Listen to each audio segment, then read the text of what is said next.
Presentamos 24 horas al día.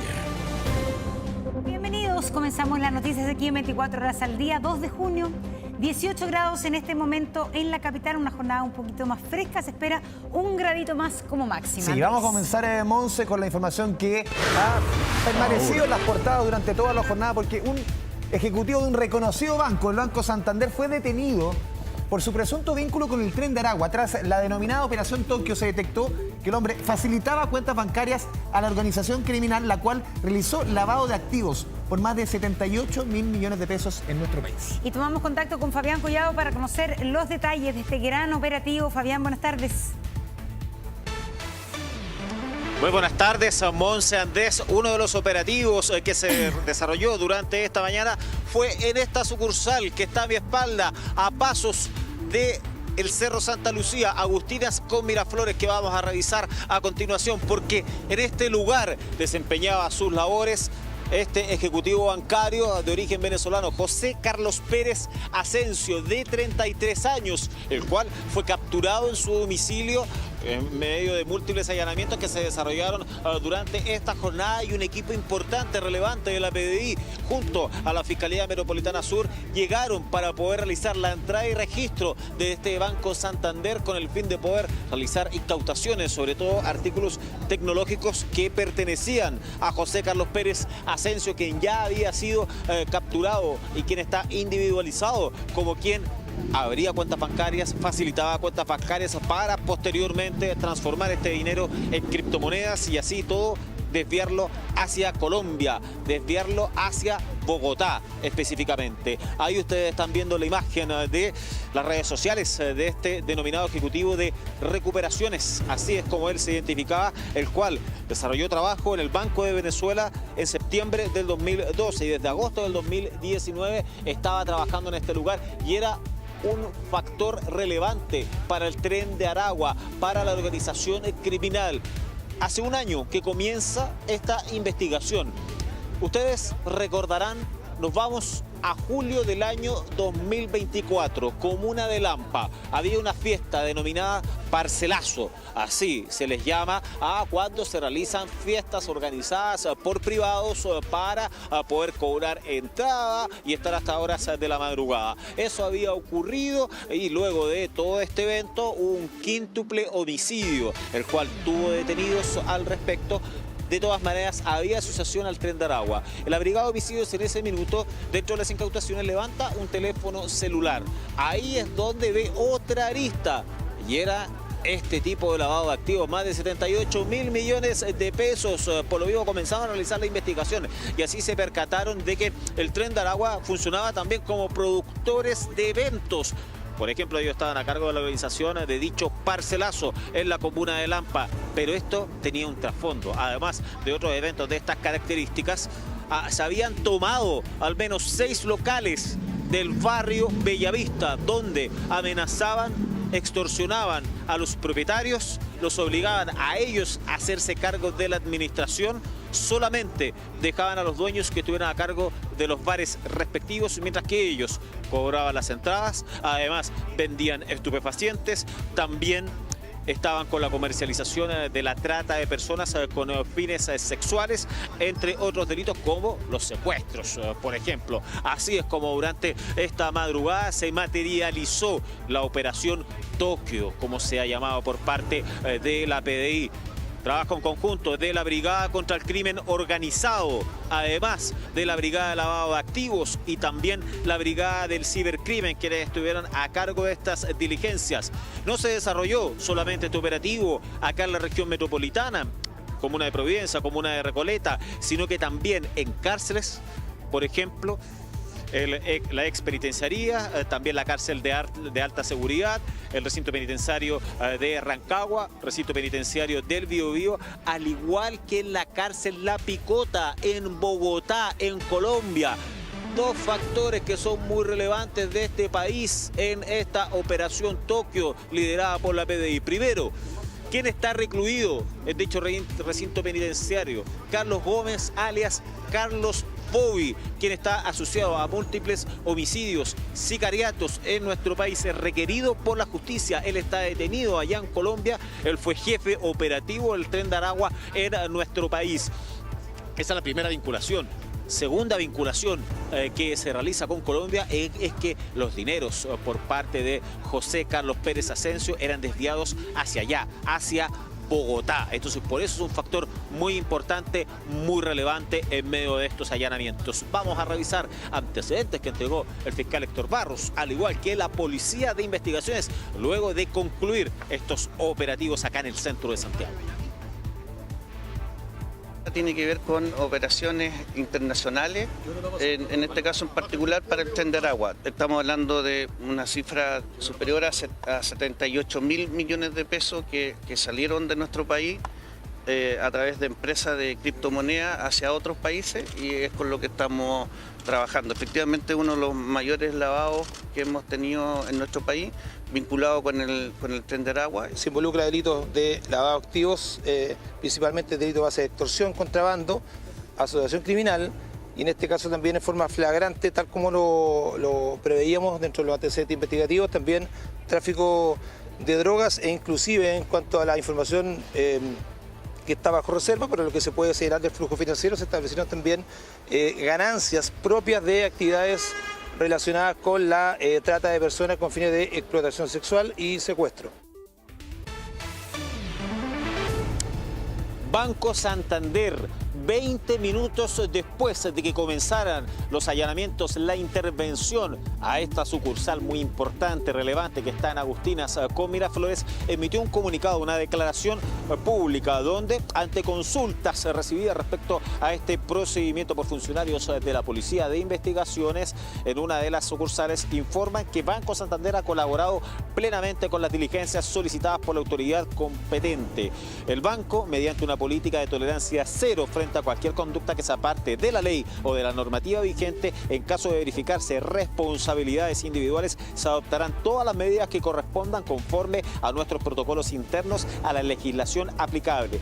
Por respeto al debido proceso y para no interferir en las diligencias en curso, no van a realizar comentarios adicionales sobre aspectos específicos de la investigación, y reiteran la total disposición para colaborar con las autoridades y contribuir al esclarecimiento de los hechos. Sin ir más lejos, les decíamos, 20 minutos después de la llegada de la PDI al Banco Santander, que está a mi espalda, primero el fiscal Barros junto a la Policía de Investigaciones, primero se reunieron con el agente, estuvieron hablando con el agente de la sucursal, el jefe, quien está a cargo de este recinto. Luego llegaron a otras personas a cargo de Banco Santander, y luego se fueron hasta el segundo nivel, donde estaba el escritorio de José Carlos Pérez Asensio, donde se incautaron algunas evidencias. Monse Andrés. Claro, será la Fiscalía al final la que determine el rol del banco, el rol de este sujeto venezolano José Carlos Pérez, pero ¿existe alguna cálculo de la cuantía de cuánto dinero a través de las cuentas del banco este sujeto lavó o transfirió otras cuentas o invirtió, entre comillas, en estas criptomonedas? Porque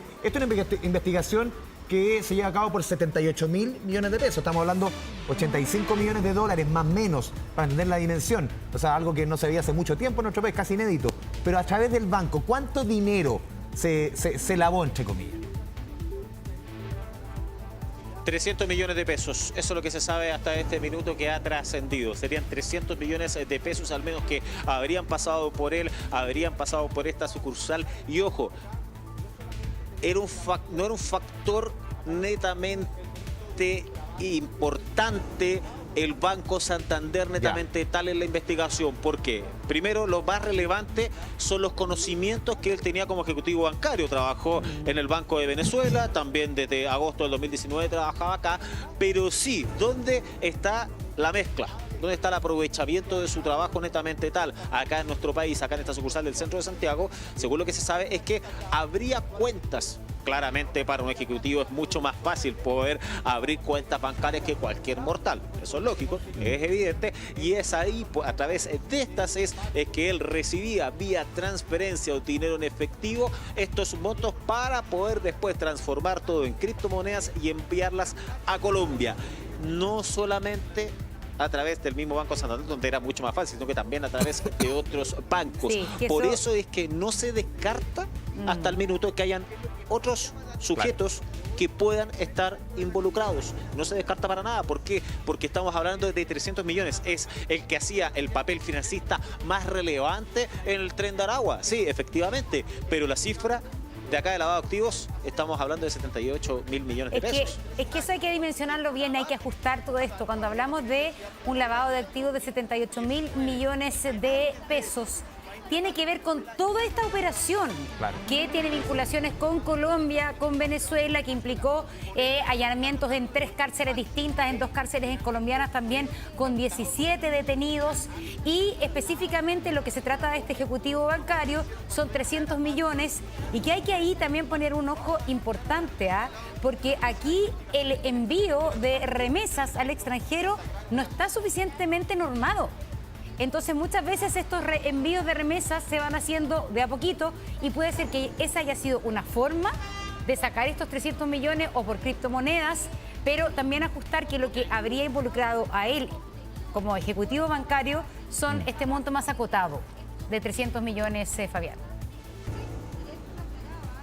Exactamente, por eso es que al menos lo que se sabe es que no se descartaría la participación de otros sujetos.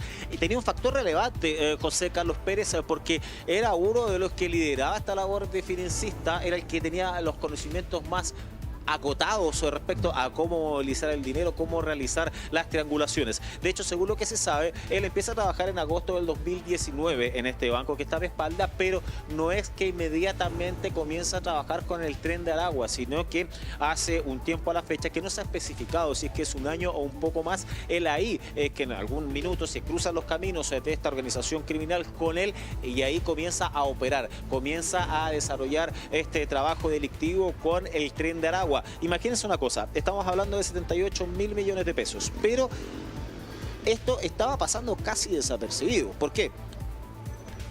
Una de las imputadas en el caso del quíntuple homicidio de Lampa en julio del 2024, se le cae un celular. Se le queda un celular en el lugar donde se estaban realizando los peritajes. Este es tomado casi por casualidad, pero obviamente a través del trabajo acucioso de la PDI. Y inmediatamente, a raíz de su profesionalismo, que le genera sospechas el teléfono móvil, y ahí es cuando lo comienzan a analizar. Primero la Brigada de Homicidios parte con esto. Luego ahí es cuando se realizan las conversaciones internamente. Ojo, insisto, julio de 2024. Y ahí ya queda al descubierto que había todo un negocio delictivo tras, que es parte de los giros delictuales que mantiene el Tren de Aragua. Pero es que esta parte, esta línea del Tren de Aragua estaba realizando prácticamente todo. O sea, estamos hablando de los secuestros, las extorsiones, también el tráfico de drogas. Entonces, así es como tenía un factor relevante. Lo que no se sabe y no se ha confirmado hasta el minuto, por eso la cifra de 78 mil millones de pesos. ¿Desde cuándo la contamos? Desde el 2024, posiblemente sea de antes. Claro. O sea, de cuando apareció las primeras células del Tren de Aragua en nuestro país en adelante, es altamente probable que sea así por la cantidad de dinero que es, Andrés. Sí, aquí lo que preocupa también, y es labor de la Fiscalía, es claro, entender, la ciudadanía puede entender que aquí el crimen organizado se está enquistando en el sistema formal, y eso es lo que a uno le preocupa. Pero existe en nuestro país una unidad que se llama la Unidad de Análisis Financiero, que es a la que tienen que reportar los bancos, depende del Ministerio de Hacienda, reportar los bancos en caso de movimientos extraños de una cuenta A, B o C, que le depositaron esta cantidad de plata, la movió hacia allá, el volumen de plata, el nivel de periodicidad. Ese es un deber del banco de informarlo a la UAF, la famosa UAF, y siempre se utiliza justamente para este tipo de investigaciones. ¿Existe datos respecto a algún reporte del banco hacia esta unidad, que puede ser quizás el comienzo para llegar a José Carlos Pérez? Hasta el minuto, lo que sabemos es que no habría existido ninguna alerta. Hasta el minuto, insisto, no habría existido ninguna alerta. Si acá lo que se genera es la investigación netamente tal de la PDI, que es a través de este teléfono celular que da unos ribetes, unos giros con tanta información que comenzó a recibir la PDI, y es ahí donde cae este sujeto. ¿Por qué? Porque estos 300 millones, al menos, insistimos, al menos si es la información que se ha dado a conocer hasta el minuto, que estarían vinculando a José Carlos Pérez Asensio, de 33 años, ciudadano venezolano, es que llegaban, por ejemplo, y lo voy a decir bien técnico, bar del barrio Bellavista, ¿ya? El día de hoy sacaron en ganancias 2 millones de pesos. eso lo llevaban en efectivo, se juntaban con él, le pasaban el dinero o a través de un tercero le pasaban el dinero en efectivo y él se encargaba de realizar la conversión acá.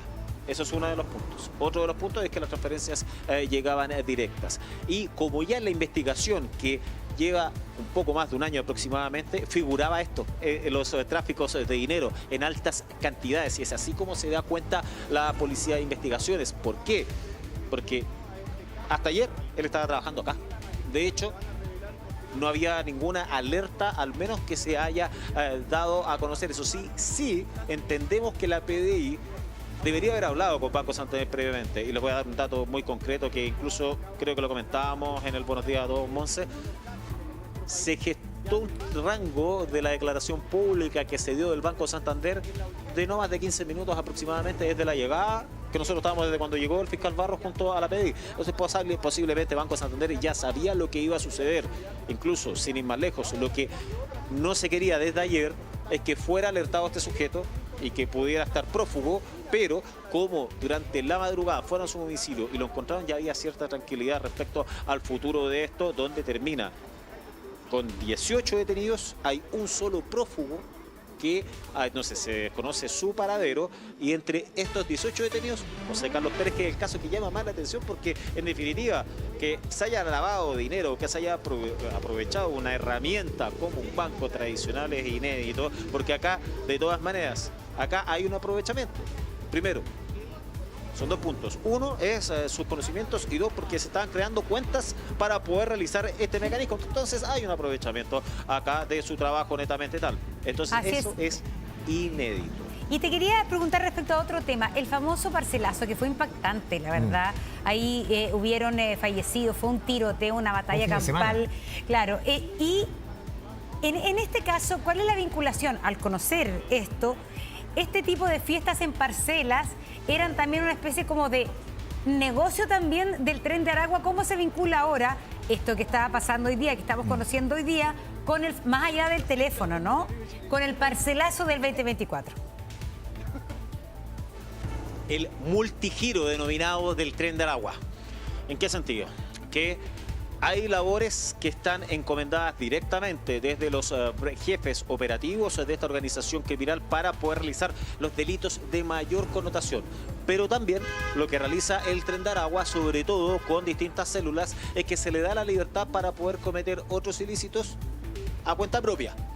Les voy a dar un ejemplo. El asesinato del mayor Emanuel Sánchez, eso partió porque estaban robando celulares. Y eso era por cuenta propia, lo que están autorizados por los líderes del Tren de Aragua. Entonces, acá lo que estaban realizando, no se sabe si es por cuenta propia o no, pero hacían labor de productor de eventos. Organizaban las parcelas, las arrendaban para poder poner la fiesta, para el alcohol y además los negocios ilícitos, por ejemplo la droga y todos esos aspectos delictivos.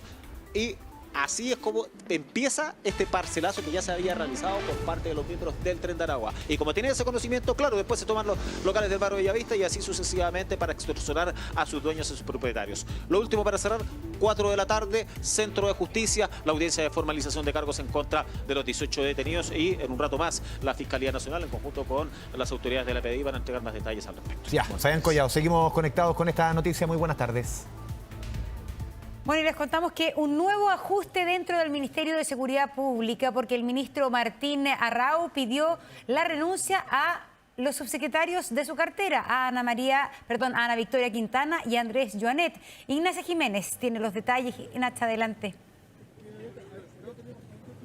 ¿Cómo están? Buenas tardes. Es una definición que se venía reflexionando ya desde que Martín Arrau llegó al Ministerio de Seguridad, buscando mejorar la gestión al interior del ministerio y imponer también el sello dentro de la cartera que asumió hace prácticamente 2 semanas. Por eso es que la evaluación existía por parte del ministro de Seguridad, a quienes hasta hoy día en la mañana eran los 2 subsecretarios de la cartera. A eso de las las 7 de la mañana, un poquito más tarde, citó a los subsecretarios al interior del ministerio a una reunión que hasta esa hora era habitual y que ninguno de los dos esperaba que fuera para comunicarles la definición de que se les solicitaba la renuncia. A eso de las 8 de la mañana terminó el encuentro donde ya tanto la subsecretaria Quintana como el ex subsecretario Joanet salieron como ex autoridades del Ministerio de Seguridad. Algo que incluso ha causado cierta molestia dentro del oficialismo, Andrés Monse, porque algunos destacaban, por ejemplo, la figura de Andrés Joanet como un buen nexo con el Congreso y una persona que tenía también las facultades para poder continuar en esa cartera. De hecho, Andrés Joanet estuvo acá en el Palacio de la Moneda hasta hace algunos minutos atrás reunido con el presidente de la República. Se retiró en su vehículo desde el Palacio Presidencial sin emitir declaraciones. Quien sí habló durante esta jornada fue el ministro de la cartera, Martín Arrau, por una decisión que fue tomada en conjunto con el presidente de la República y finalmente fue Martín Arrau el que comunicó la determinación adoptada por el mandatario. Revisemos lo que dijo el ministro esta mañana en el Congreso Nacional por esta solicitud de renuncia de sus dos subsecretarios. Es normal que cuando hay un cambio de rumbo en un ministerio, cuando hay un cambio de ministro, estemos todos en constante evaluación, incluso uno mismo. Estos cargos son de exclusiva responsabilidad del presidente y lo que nosotros pretendemos hacer es efectivamente hacer algunos cambios de gestión en el ministerio y eso requiere de ciertos perfiles diferentes y por tanto se ha tomado esa decisión. Hay que seguir los procedimientos paso a paso. Efectivamente el presidente de la República ha aceptado la renuncia de los dos subsecretarios y en las próximas horas espero que se den a conocer los nombres de quienes van a ser los reemplazos. Ya hay que ver si es que se logra esa nueva designación durante la jornada, porque sabemos que Martín Arrau tiene agenda completa en Valparaíso durante esta jornada. Yo les decía que esta mañana para algunos causó sorpresa la determinación de sacar a Joanet, pero menos sorpresa causó la determinación de sacar a Ana Victoria Quintana, la ahora ex subsecretaria que había sido también flanco de críticas por parte de la oposición y también cuestionamientos desde el oficialismo en las últimas semanas, sobre todo por declaraciones públicas, como cuando dijo que le extrañaba que los parlamentarios hubiesen estado exigiendo una especie de librito anillado del plan de seguridad cuando estaba Trinidad Steiner al mando del Ministerio de Seguridad, o cuando incluso hace un par de días atrás en entrevista con nuestro canal con 24 horas afirmó que habían razones de reportes semanales para informar la cantidad de homicidios en el país para que la gente tomara resguardos. Una frase que evidentemente no gustó acá en el Palacio de la Moneda. Revisemos ese momento que quedó guardado en esta entrevista que dio hace un par de días atrás a 24 horas. La ciudadanía puede tomar las medidas que dentro de su libertad estime conveniente. Yo no sé por qué se trata de establecer como si el Estado tuviera que dirigir la vida de las personas. ¿No cree que la ciudadanía las toma? O sea, todos nosotros, mire, hoy día, robo en las Pircas en Peñalolén, la gente con cámaras, con rejas. ¿Me deja terminar de contestarle? Bueno, esas son medidas. Por ejemplo, la gente sabe dónde está el problema, por ejemplo, en su barrio y probablemente va a evitar pasar por ahí. Yo no le puedo decir cuáles son las medidas que tiene que tomar. Cada persona, dentro de la madurez que tiene, la responsabilidad que tiene y las capacidades de autocuidado, las tiene que tomar. En lo demás, el Estado lo que tiene que hacer es responder con políticas públicas. Yo no le puedo decir a cada persona qué es lo que tiene que hacer con su vida.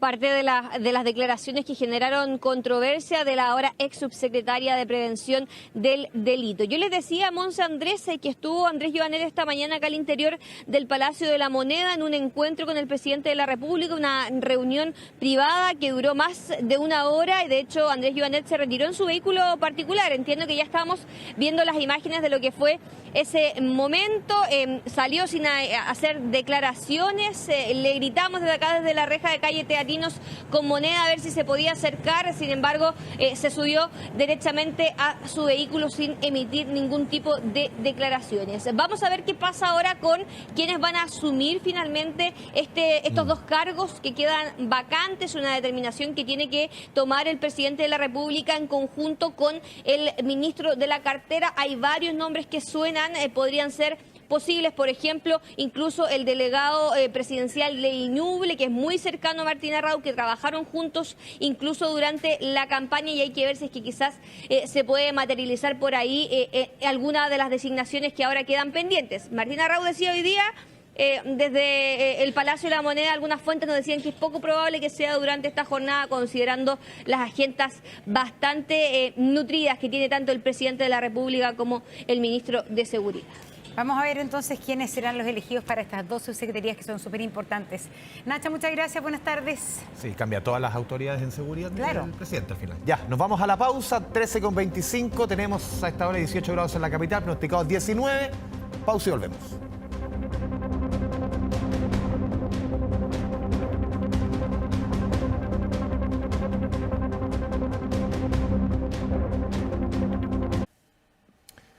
Volvemos con las noticias. Debate ha generado el proyecto de ley anunciado ayer por el presidente en la cuenta pública que busca crear el denominado Registro de Vándalos e Incivilidades. Iniciativa que apunta a combatir los actos vandálicos. Los inscritos en dicho registro incluso podrían perder el acceso a beneficios estatales como la PGU, como la gratuidad. Ignacia Jiménez. No hay Ignacia Estamos Jiménez. con la Dani. No, Dani Ruiz Tagle. Dani Salí Ignacia Tagle. Jiménez aquí en el pronter, Dani. Mis perdones. Dije, no es la Nacha. Es la Dani. Es la Dani.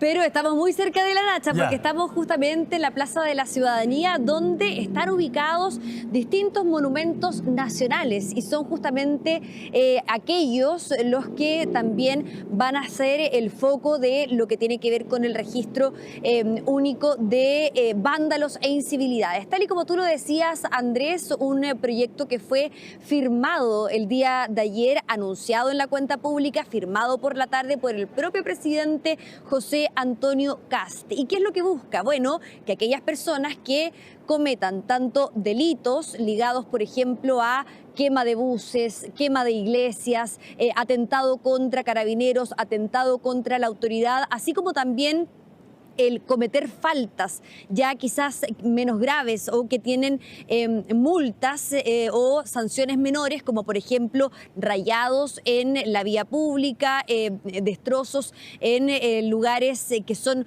comunes, también puedan perder beneficios sociales. Estamos hablando de beneficios sociales tales como la gratuidad en la educación, la pensión garantizada universal, también, ojo, el subsidio de arriendo o el acceso a becas. Todo esto entonces podría perderlo aquella persona que, por ejemplo, raye un monumento como el que ustedes están viendo a mi espalda, las imágenes de Juan Pablo Mesa, que es el monumento de José Miguel Carrera, y justamente a pasos del Palacio de la Moneda. Eso ya ha sido parte del debate. ¿Qué ha sido parte del debate también? La proporcionalidad, la gradualidad. No es lo mismo, dicen en el mundo político, por ejemplo, el quemar un bus del Transantiago o rayar, por ejemplo, murallas o casas o lugares que son comunes, señalaban también en el Congreso Nacional. Y justamente fue consultado sobre esa proporcionalidad el viceministro del Interior y Segegov, Claudio Alvarado. Pasemos a escuchar esas declaraciones. Queremos inhibir ese tipo de conductas que afectan a las demás personas. Entonces, una forma de inhibirla es con un castigo social. Y ese castigo social es que la persona se sienta cuestionada y lo piense 2 o 3 veces antes de cometer una falta. Si tiene una sanción de un tribunal, puede estar 1 año en el registro. Si reincides y tienes una segunda falta, 3 años. Y una tercera, hasta 5 años.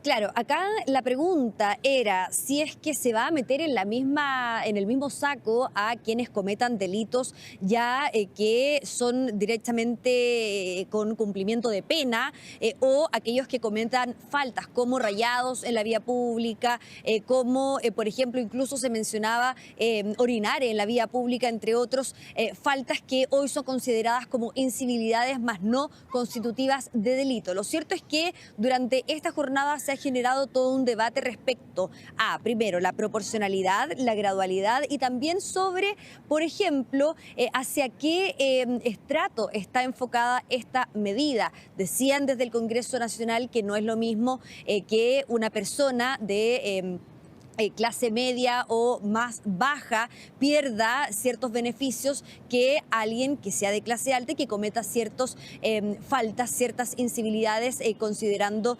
dicen algunas voces en el Congreso Nacional, los beneficios que podrían incluso no tener por parte del Estado. Pasemos a escuchar cuál ha sido el debate que se ha dado en el Congreso Nacional respecto a este proyecto que será ingresado en los próximos días. Esto es un intento nuevamente de parte de la derecha de seguir castigando y sancionando a la pobreza. Pero se le puede aplicar este tipo de sanciones, por ejemplo, a aquellos hijos de millonarios que rompieron un grifo en Vitacura. ¿Se les puede sancionar con la gratuidad a aquellas personas de altos recursos? Claramente no. Desde el que se roba un Super 8 hasta el que ya comete un delito, hasta la falta, debe tener algún tipo de pena, porque no corresponde que una persona pase a llevar la libertad de otro, pase a llevar monumentos públicos, pase a llevar rayando, etcétera, al resto de la ciudadanía y quede absolutamente impune. Mire, yo creo también, Dani, lo conversamos con Andrés, es un debate interesante, claro, que es necesario llevarlo con la altura de miras, porque yo creo que todos finalmente nos mostramos de alguna manera con mucha impotencia frente al vandalismo que es cotidiano, frente al rayado, frente a la venta de alcohol en la calle, que está prohibido, pero que la verdad es algo que sucede muy frecuentemente. Entonces, ¿cómo encontrar un mecanismo que sea efectivo, legal y rápido para tratar de bajar este nivel de la cosa que ya hemos denominado incivilidades? O sea, se tendrá que encontrar un camino, Dani, de que, claro, lo decía el diputado de la Vaca, este grupo quizás de personas que de clase alta, que pueden pagar, por ejemplo, su universidad, que no necesitan la PGU, no se les va a castigar. Claro, se tiene que encontrar un camino para que esas personas tengan algún tipo de castigo. Claro, que haya igualdad en ese no sentido. puede significar que al final no hagamos nada, que sigamos tal cual y que en el fondo, como en otros países, sí se legisla frente a esto y sí se castiga con mucho mayor dureza, por ejemplo, cuando se ataca mobiliario público o cuestiones que tienen una valorización histórica para las ciudades, para los pueblos.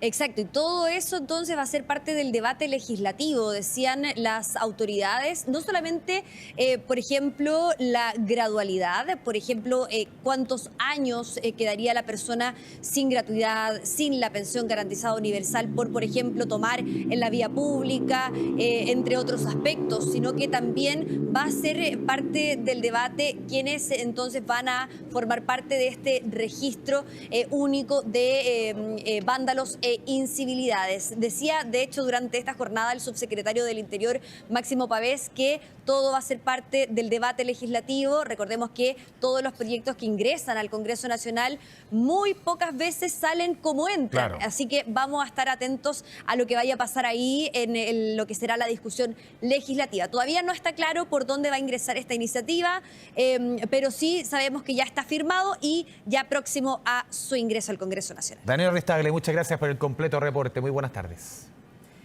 Bueno, les contamos que municipios y vecinos de Santiago celebran un fallo que ordena paralizar el proyecto de la nueva cárcel en el sector ahí cerca entonces de la actual Santiago 1, de Capitán Llaver. Este nuevo recinto carcelario, Dani Linares nos cuenta detalles de la resolución de hoy. Dani, buenas tardes. Claro, el 17º Juzgado Civil de Santiago le dio la razón al municipio de aquella comuna respecto a su reclamación por este proyecto. ¿Qué plantea el municipio? Es que aquí se está utilizando un terreno adicional a la cárcel existente para poder pasar así, llamar de una ampliación. Y no se puede pasar a hacer una ampliación en un terreno que tiene un rol distinto. Inmediatamente eso habla de una construcción adicional. Es ese punto el que ha relevado el Juzgado Civil de Santiago, paralizando entonces cualquier tipo de obra en ese terreno adicional, que es donde busca el Ejecutivo poder ampliar las plazas disponibles de Santiago 1 para crear ahí una cárcel de máxima seguridad. Es lo que está estipulado en el plan maestro de mejoras penitenciarias que lleva adelante el Ministerio de Justicia y que contempla el aumento de plazas en aquel sector de Pedro Montt, donde ya se emplaza Capitán Llaver, por ejemplo, y también Santiago 1. Desde el municipio señalan que esto proyecto no debe ser construido ahí, ya que cualquier ampliación, entendiendo que es necesaria, debe hacerse fuera del radio urbano de la ciudad de Santiago. Escuchemos las declaraciones del alcalde tras esta victoria judicial, aunque es un fallo de primera instancia. Estoy de acuerdo con todo el comunicado, salvo que todo eso se logra con una cárcel fuera del radio urbano de Santiago. Estoy de acuerdo con todo lo que dice el subsecretario.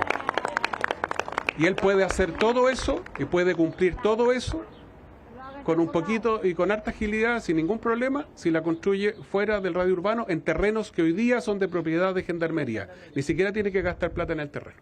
No me voy a allanar a una cárcel acá, ni para 5 personas. No me voy a allanar jamás. Ni tampoco voy a aceptar que a cambio de llenarles de presos y de personas a estos vecinos, nos vengan a ofrecer compensaciones. No hay compensación que valga. No existe compensación posible en marco de este proyecto, aunque sea modificado planteaba el alcalde, no va a ser aceptado ni por el municipio ni por los vecinos. Conversamos con ellos, ¿no? Vecinos del barrio Yarur, que son aledaños a el sistema penitenciario que existe en la calle Pedro Montt, que señalan cómo se ha ido desvalorizando también sus viviendas y que en su momento se plantearon también compensaciones cuando se construyó ahí Santiago 1 y esas compensaciones nunca llegaron, por lo que no creen en la posibilidad de que en esta instancia puede haber compensación posible con la construcción de un nuevo recinto penitenciario en la zona. Para nosotros es una excelente noticia y nos sirve porque tenemos el gran apoyo que es el del alcalde. Y nosotros alegamos son las incivilidades que traen los parientes de los presos, no los presos mismos que están adentro, sino que las incivilidades, te digo, recorren nuestras poblaciones para tomar la red en Bascuñán. Consideramos que las cárceles en este tiempo deben ser construidos alejados de las comunidades, no en sectores urbanos como que es lo que se ha pretendido aquí en este sector. Cuando se construyó Santiago 1 se prometieron muchas mitigaciones que en el fondo nunca se cumplieron.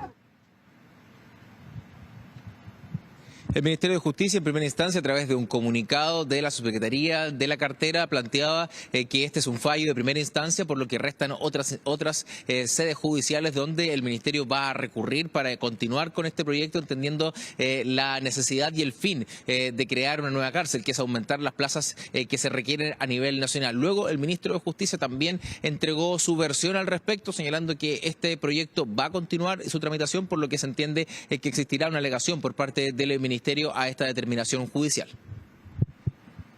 En miras a lo que es el bien común, se requiere avanzar en la creación de nuevas plazas carcelarias. En relación con la cuestión procesal, corresponde a una resolución que dicta un tribunal de primera instancia y que podrá ser revisada por los tribunales superiores. Existe ya un plan maestro en materia de estructura carcelaria y entonces lo que hemos realizado y lo que está en ejecución desde ese año atrás es precisamente la ampliación de esa cárcel, como en otros lugares también a lo largo de Chile.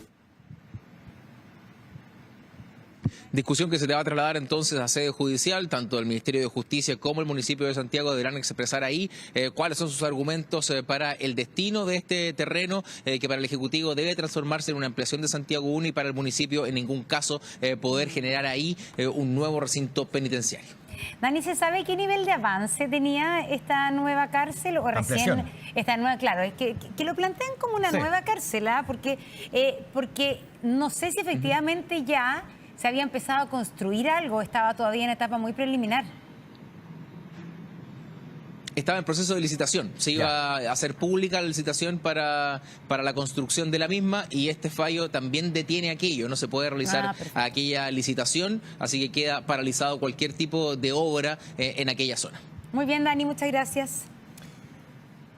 Continuamos con información policial. Un conductor fue abatido por un carabinero durante una fiscalización hasta la comuna de Independencia. El hombre trató de evadir el control policial e intentó atropellar a una funcionaria. Fabián Collado, retomamos contigo. Buenas tardes.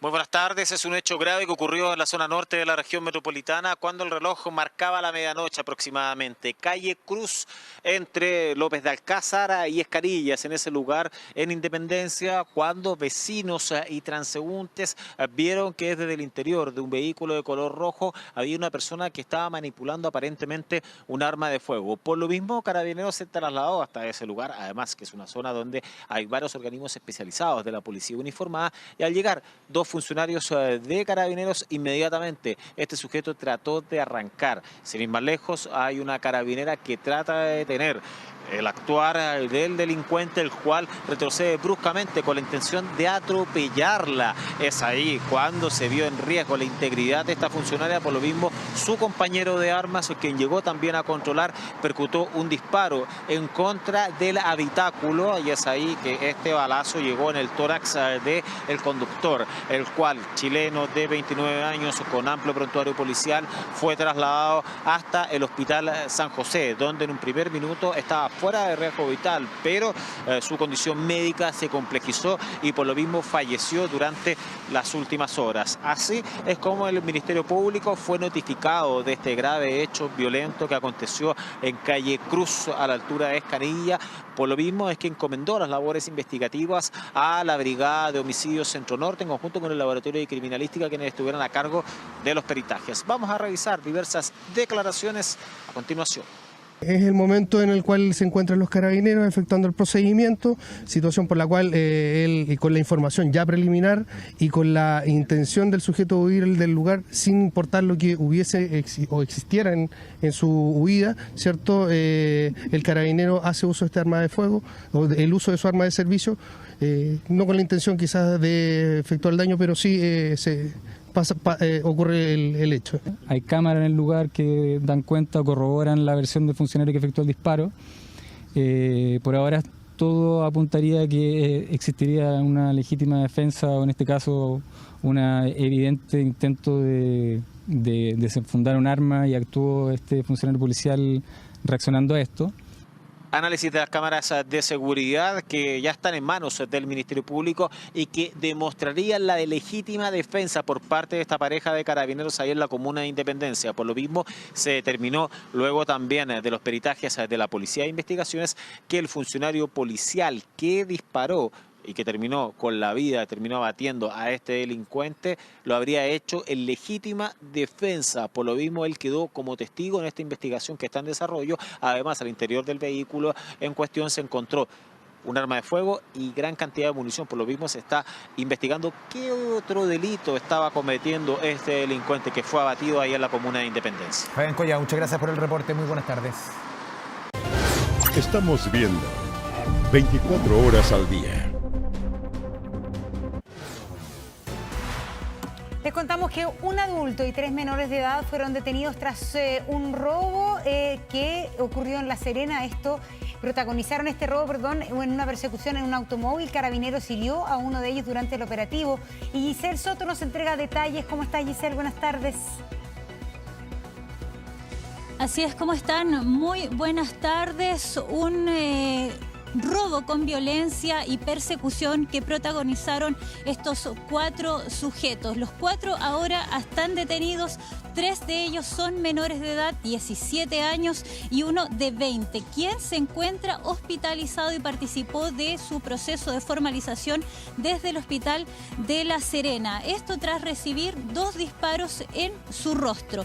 Estuvimos en el control de detención de estos sujetos, quienes protagonizaron un violento robo de una camioneta roja ayer en el sector Puertas del Mar en La Serena y una persecución por las principales arterias de la ciudad. Este hecho empezó en el sector de Puertas del Mar a eso de las 8 de la mañana. Hay que destacar que a esa hora transita muchos estudiantes y personas por esta transitada avenida, cuando según testigos indican que estos 4 sujetos intimidaron al dueño del vehículo, lo intimidaron con armas blancas y lo sacaron para comenzar a huir por distintas arterias de la ciudad de La Serena. Continúan en esta persecución por la Ruta 5 Norte para ingresar luego al sector de las Compañías Bajas.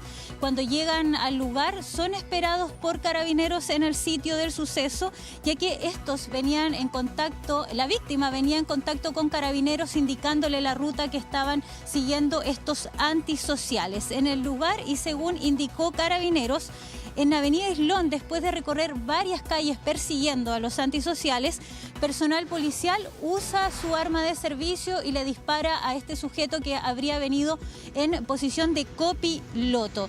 Estos son detenidos cuando detienen su marcha tras recibir estos disparos y al menos intentan evadir el control policial y 3 veces en diferentes ocasiones intentan atropellar al personal policial. Carabineros estuvo en el lugar en el momento de los hechos y estas fueron sus declaraciones.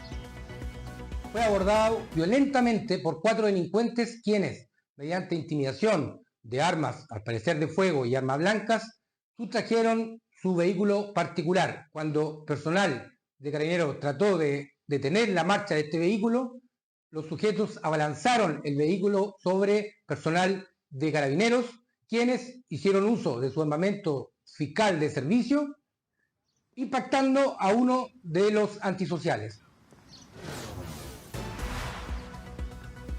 Estuvimos en el control de detención. La Fiscalía formalizó por los delitos de robo con violencia y homicidio frustrado oficial de Carabineros. Destacar que todos los imputados mantienen un amplio prontuario policial pese a su corta edad. La defensa pidió pasar de la prisión preventiva, pero finalmente se dio la prisión preventiva para el adulto y para los 3 menores una internación provisoria. Por ahora son 45 días de investigación y en esta jornada participaron los 3 sujetos en la sala y estuvo también acompañando el mayor de edad desde el Hospital de La Serena, ya que tiene graves heridas en su rostro. Un hecho violento que marcó la jornada del día de hoy aquí en la ciudad de La Serena y que por supuesto nosotros estaremos ampliando. Muy bien, Giselle, muchas gracias. Buenas tardes. Y del norte chico nos vamos al sur del país. Se jactaban de sus violentos asaltos a través de redes sociales. La Policía de Investigaciones capturó a una banda de adolescentes que irrumpían casas, golpeaba y amarraba a los moradores para sustraerles dinero, especies y vehículos. David Yáñez con el detalle. David, buenas tardes.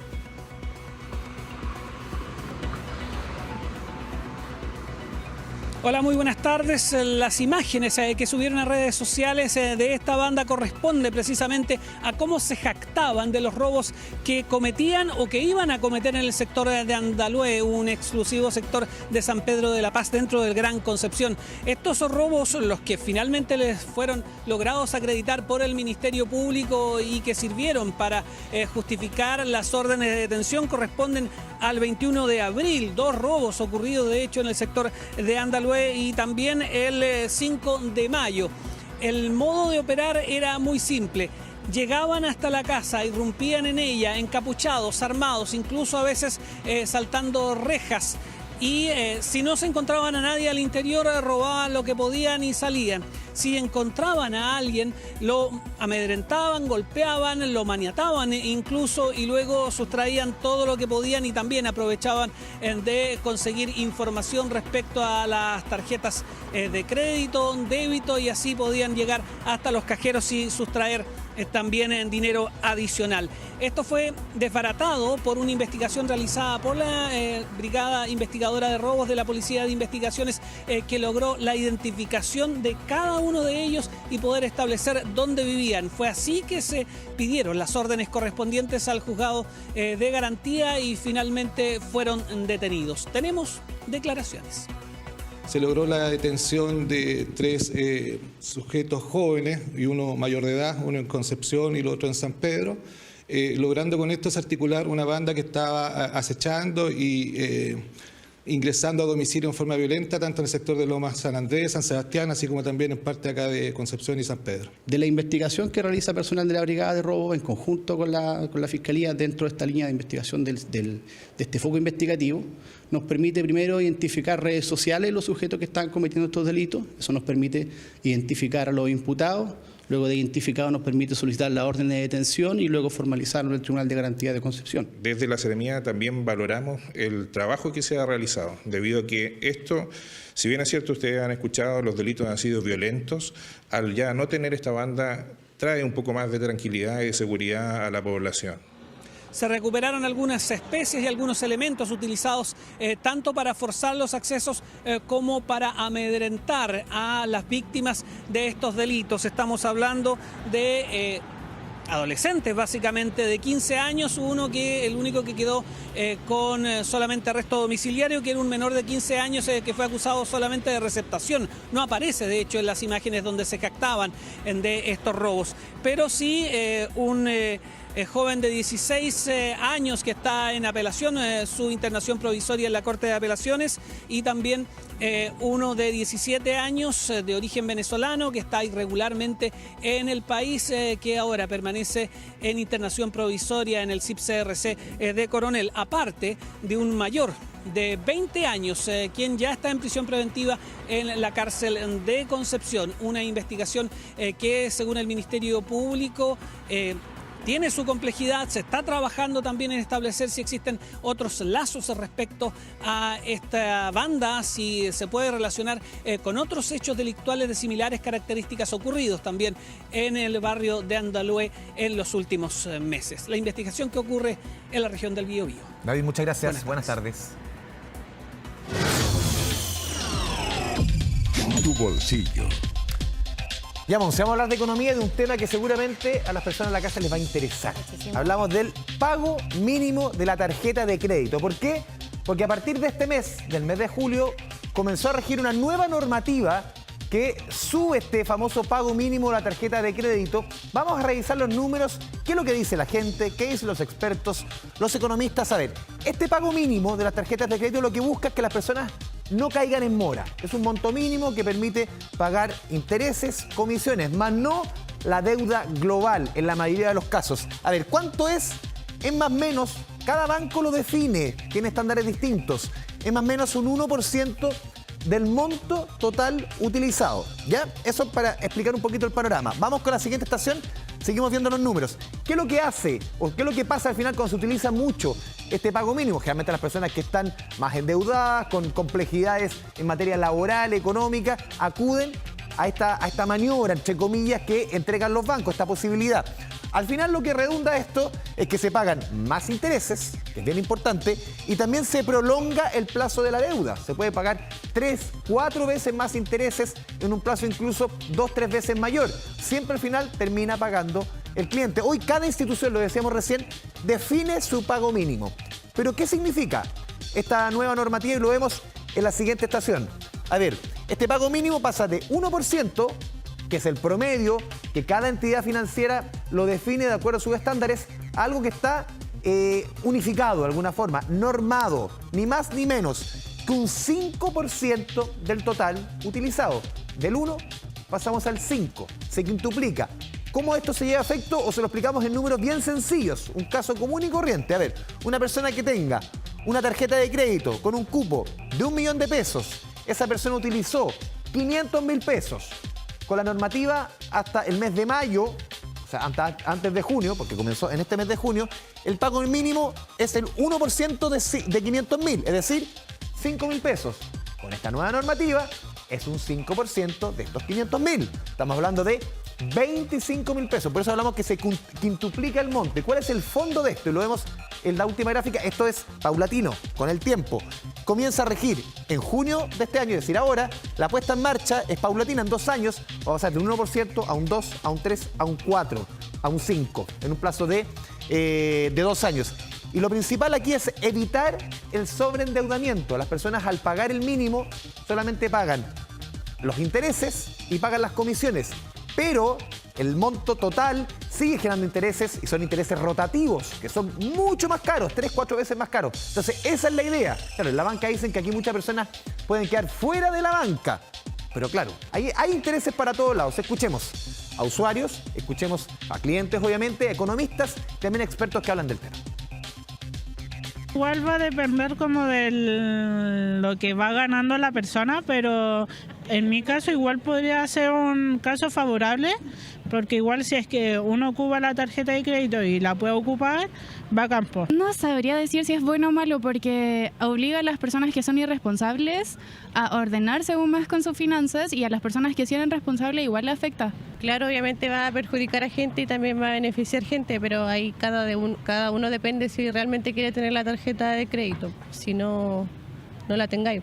Esta medida se aplica, ¿verdad?, a los saldos de deuda, ¿verdad?, de las personas, y esto es positivo porque de alguna forma las personas van a internalizar el verdadero costo del crédito, ¿verdad?, al pagar una tasa mayor, un 5% en vez del 1%. La medida puede ser un poco contradictoria, puesto que efectivamente el objetivo es que se reduzca la carga financiera, lo que me parece súper bien. Sin embargo, existe un grupo de familias que por diversos motivos hacen habitualmente el pago mínimo y no el pago total de la tarjeta. Estas familias, que en el fondo son las que están probablemente con problemas de liquidez importantes, son las que más se van a ver afectadas por esta medida. Ya, pues este pago mínimo, ahí está, no es la polémica, voy a estar rigiendo. Claro, es como sincerar la deuda, sí. Va a ser duro, por cierto, para las personas que... no es al final se tiene que pagar, se chutea y se paga con más intereses y a más tiempo, o sea, termina siendo más doloroso. Exactamente, pero claro, es chutear para adelante lo que cuesta pagar en el presente. Y después la pelota más adelante va a estar más pesada. Más gordita. Ya. Así es. Nos vamos a la pausa. ¿Saben qué? No, la canción de hoy día es muy retro. Me encanta. El grupo Richie y Pobre.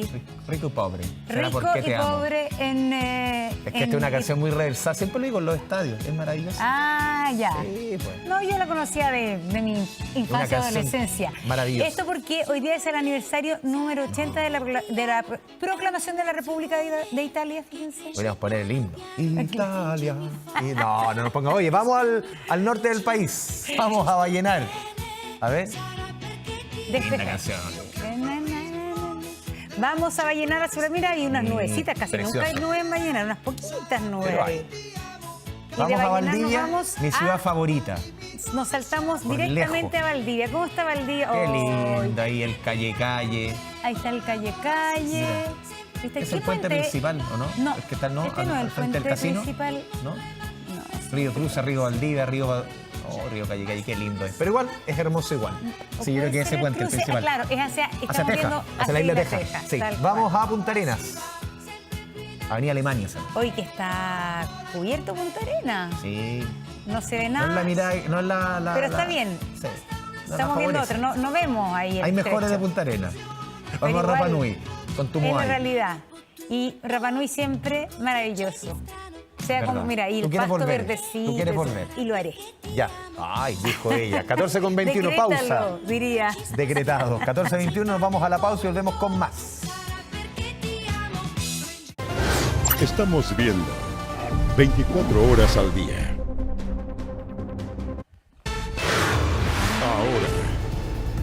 Vamos con la información del momento. Hasta ahora la PDI y el Ministerio Público entregan nuevos detalles sobre la denominada Operación Tokio. En el marco de la investigación por diversos delitos vinculados al tren de Aragua, Ignacio Román, adelante. El día de hoy, a través de nuestros departamentos de seguridad, de investigación criminal y de tecnologías penitenciarias, se realizó un registro de allanamiento en diferentes puntos, unidades de la región metropolitana y región del Biobío, a blancos de interés de esta investigación, en los cuales los resultados de este registro de allanamiento fueron puestos a disposición de la Policía de Investigación, el Ministerio Público, y esto confirma una vez más la colaboración que como institución tenemos con las diferentes policías de nuestro país y a la vez con el Ministerio Público, y siempre también custodiando y manteniendo la seguridad en los recintos penitenciarios y también en el país como corresponde.